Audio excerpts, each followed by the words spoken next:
on just the eye test, right? When you watch, you said you had to watch it back, but when you watched it upon the first time, what was your impression given the end of the fight? When the scorecards were being read, were you thinking, oh, okay, like before they started saying like, oh, split decision, were you like, okay, Holly Holm got this one? Or did you think this is a close one? I'm not sure where we're going here.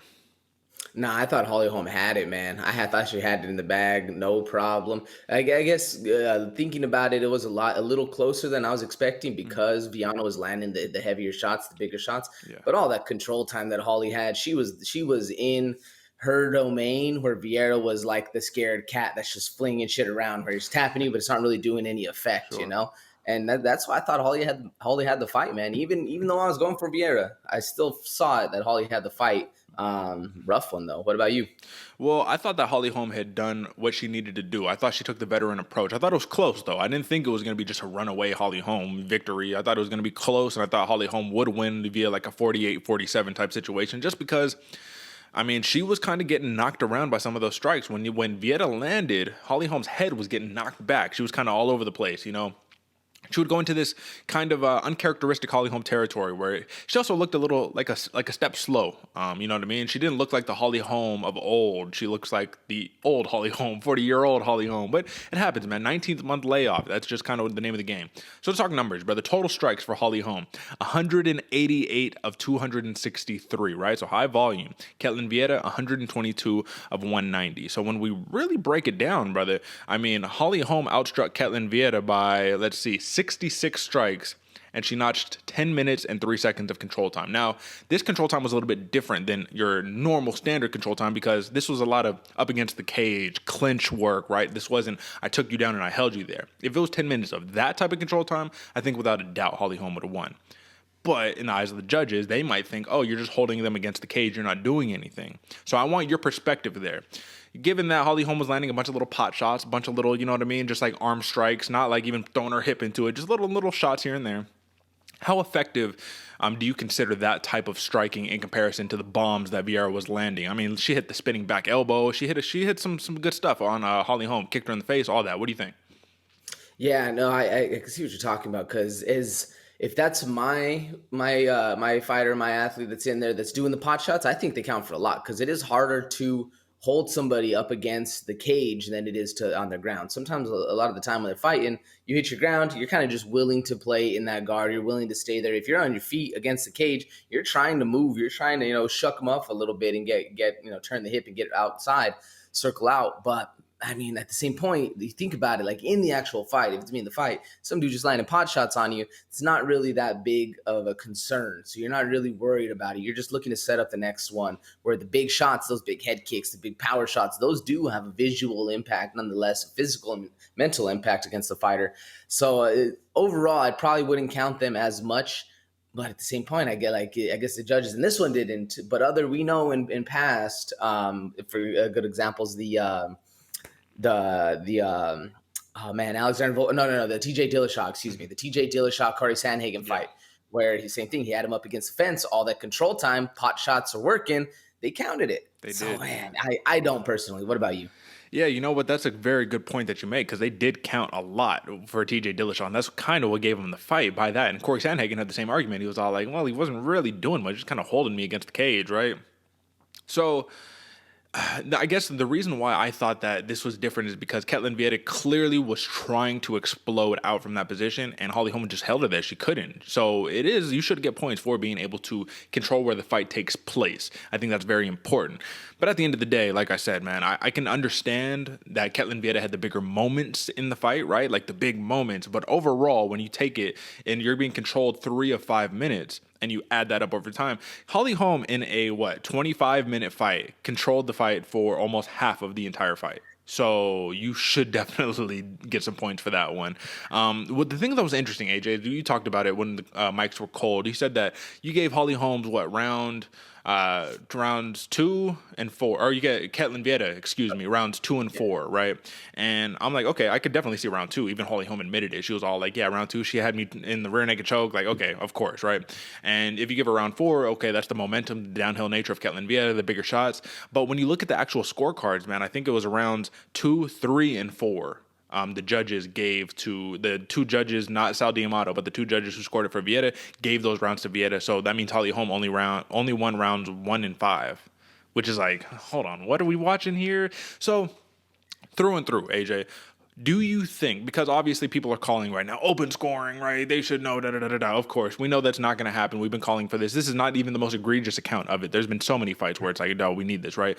But do you think that this is more or less Holly Holm's fight, or Holly Holm's fault? Because maybe she should have just done more regardless. We always say, never leave it in the hands of the judges. And since you knew this was going to the judges, do you think that Holly Holm should have just did more, should have risked it a little bit more?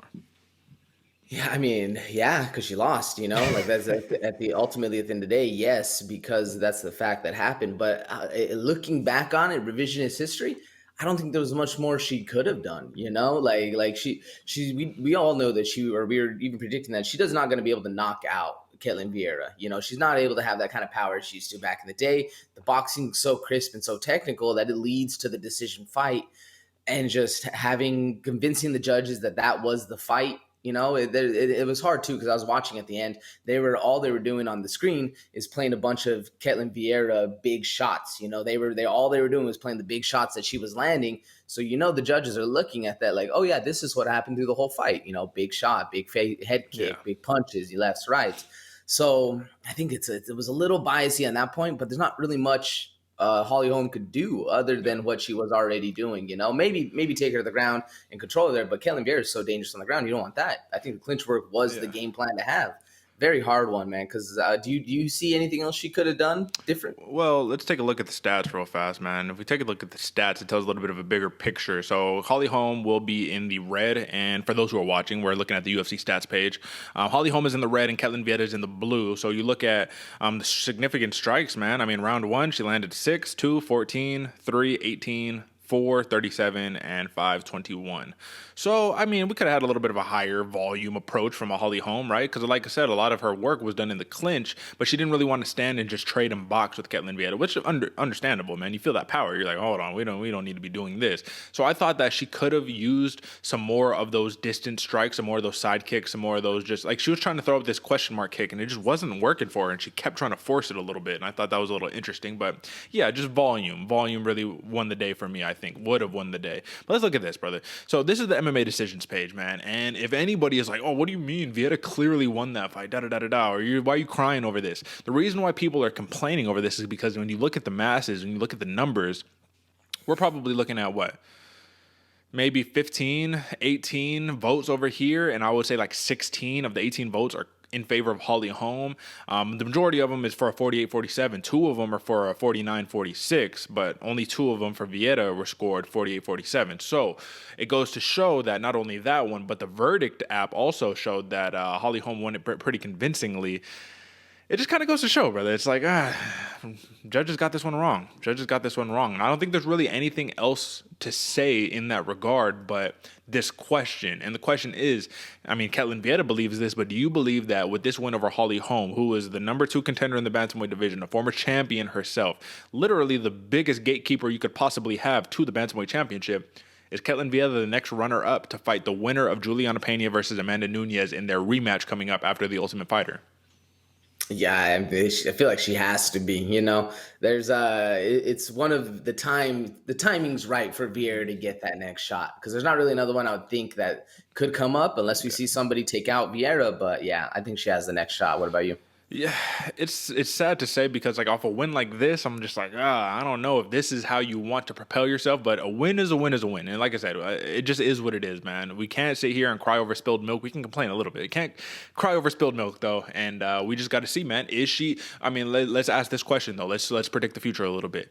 Do you think she can give either Juliana Pena or Amanda Nunes any fits? Like, is she a real deal dark horse for that championship, or do you think she's just another placeholder to fill in another title defense for either one of these champions?